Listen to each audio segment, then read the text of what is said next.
In this video, we're going to do a breakdown of Dustin Johnson's golf swing, coming to you right after this.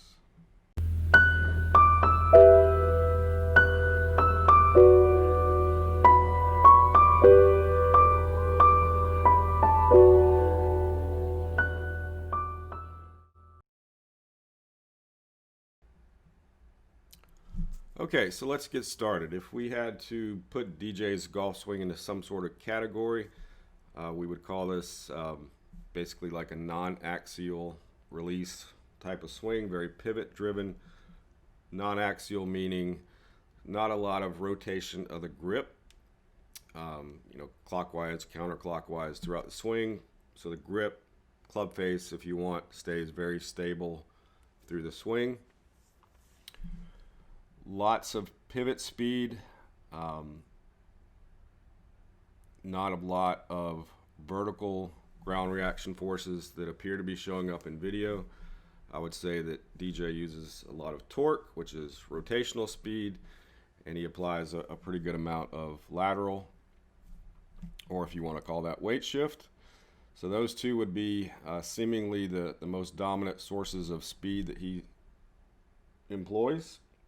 And again, not a lot of club face rotation, more of a wrist pattern would be flexion to extension pattern, okay?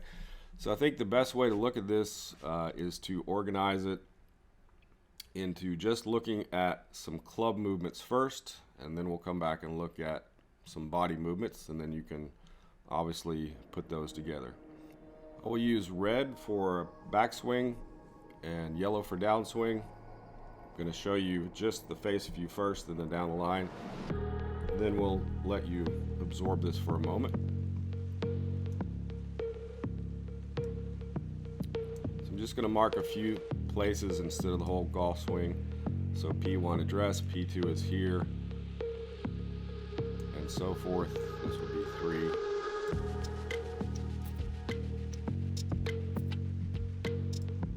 And top 4.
Now, using the line colors, let's take a brief look at face on, then we'll go to down the line and have a little talk about these lines.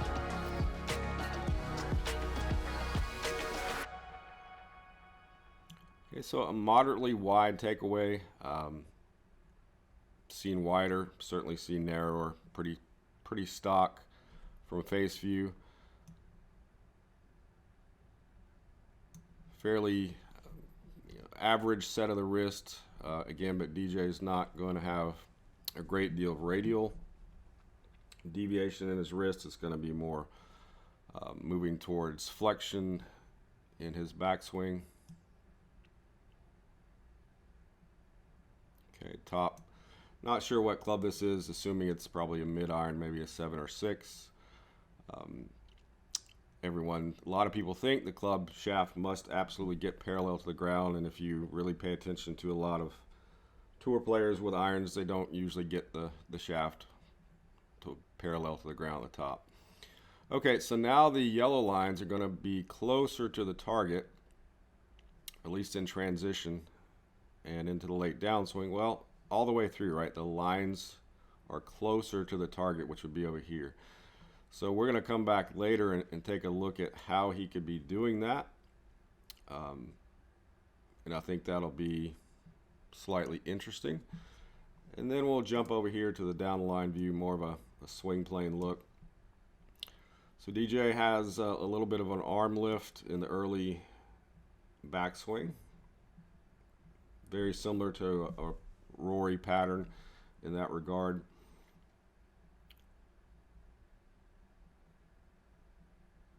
Again, we'll see that classic bow of the lead wrist at the top, which is just really a large amount of flexion in the left wrist. Now as he gets going down, we're going to see an obvious movement of the sweet spot further behind him. Okay. Now I'm assuming he's probably hitting some sort of fade because this is a 2020 swing, and as you can see here, the club would be moving down a little bit above his address plane. So we're not absolutely sure, of course.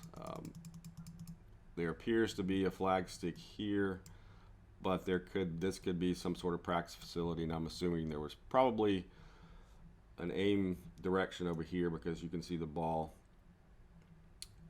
taking off. The ball is here. And so I doubt he's moving the ball that far, but he could be. We're pretty sure it's a fade type of shot. Okay. So from a swing plane perspective, we'll go back in real quick and draw an elbow plane and show that he goes above the elbow plane, slightly steeper than the elbow plane, pretty much parallel to that, and then he's going to move the sweet spot pretty much exactly on the elbow plane to strike the ball. Now let's take a look at some basic body movements, starting with lower body. Base view, we'll see DJ uses a pretty classic movement of the knees, meaning the left knee is going to break in towards the direction of the golf ball some small amount. And then from a down the line view, you can see if I scroll back, left knee is going to work towards the ball, appearing to increase flexion some amount, and the trail knee losing flexion some amount. Okay, so that's pretty standard.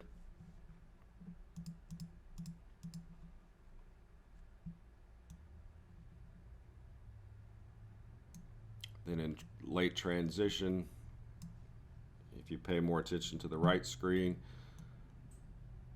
both knees are going to line up with each other briefly as he goes further towards the ball and into impact and follow through. Left knee is going to lose flex, right knee is going to just basically keep the same amount of flex as he rotates his body around like so. Very flexible athlete. DJ is able to rotate obviously very aggressively. Interesting things to watch as well. Head height. Okay, loses height from address to top.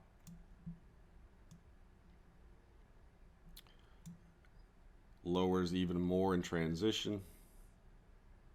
Stays fairly stable through the strike, and even stays very low into the late follow through. So again, I would certainly have the opinion, without seeing force plate data, that there's not a lot of pressure being used to push up and down.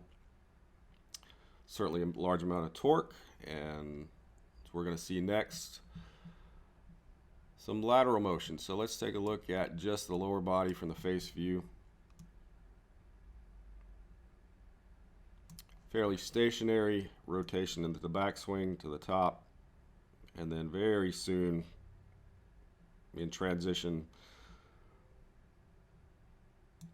hips in general are going to move forward. Okay, so for some reason we don't get the exact moment of impact, but again, we could see that his body appears to have displaced somewhere near the tour average, which is about 5 to 7 inches. Okay.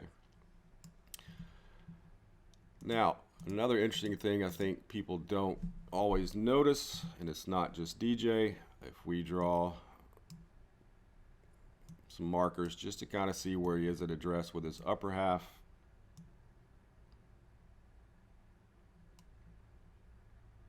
And where he might be at impact.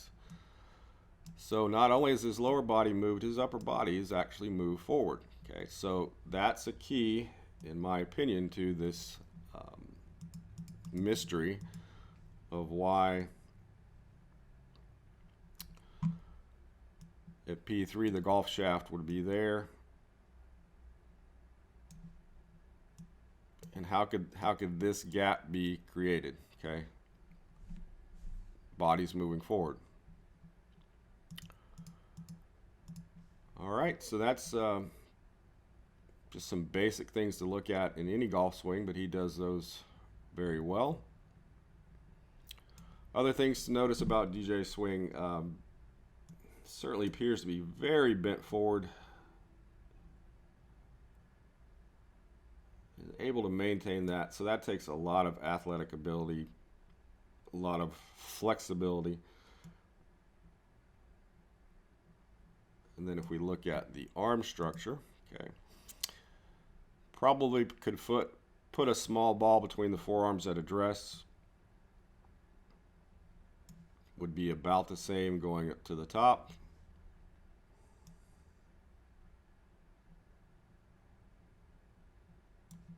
About the same here. So that the arm structure staying very congruent throughout the swing.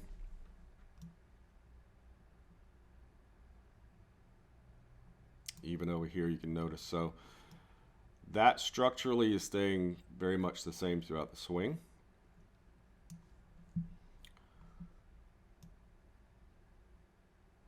Arms are going to lift higher than what might be considered classic, but that's just part of DJ's, I think, flexibility. He can get away with some of those things and bring the club down on a nice inside track or fairly close to neutral track. Parts of this pattern we may not use with every golfer in the world, but this is how he does it. And then we'll take a quick look at what we can see as far as wrist action. Pretty strong looking left hand grip. Probably fairly neutral-ish right grip.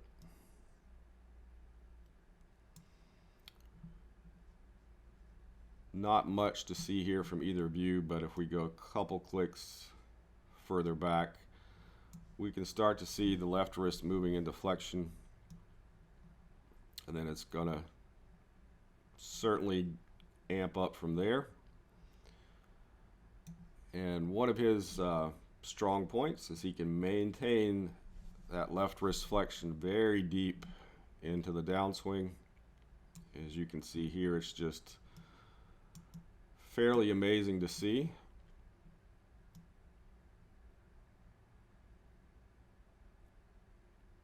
And still a large part of that remaining here. But we know this pattern does have the wrist moving towards extension. Okay, so people get really antsy about that. Oh, so you're saying he, just scoops it at the bottom. Well, theoretically, depending on what terminology you want to use, yes. Now, does he have more flexion in the left wrist at impact than a normal person? Yes. But does that mean he's carrying the same amount at impact that he has here? No, because that's part of this wrist pattern is basically how you would throw a frisbee. It de-lofts the club, keeps the face very square, and so as he aggressively rotates his pivot through and his pivot starts to slow down, the wrist will work towards extension, but he's not in extension, okay, at impact. And then follow through, we'll see kind of this reverse direction of the wrist, okay. That wrist is cupping back towards him. And so that's also been called like the Spider-Man wrist action. So that again is a good pattern to use with wrist activity. It's very complemented with good body rotation through the ball and the ability to, kind of maintain, if you want to call it old school terminology, spine angle through the shot. In a very strong pattern to use. So that's just some basic things. We could probably talk a long time about this golf swing, but I just wanted to give you some general things to look at. If you have something else you would like us to talk about as far as this swing, please put those in the comments below. Give us a like, and hope you enjoyed it. We'll talk to you soon.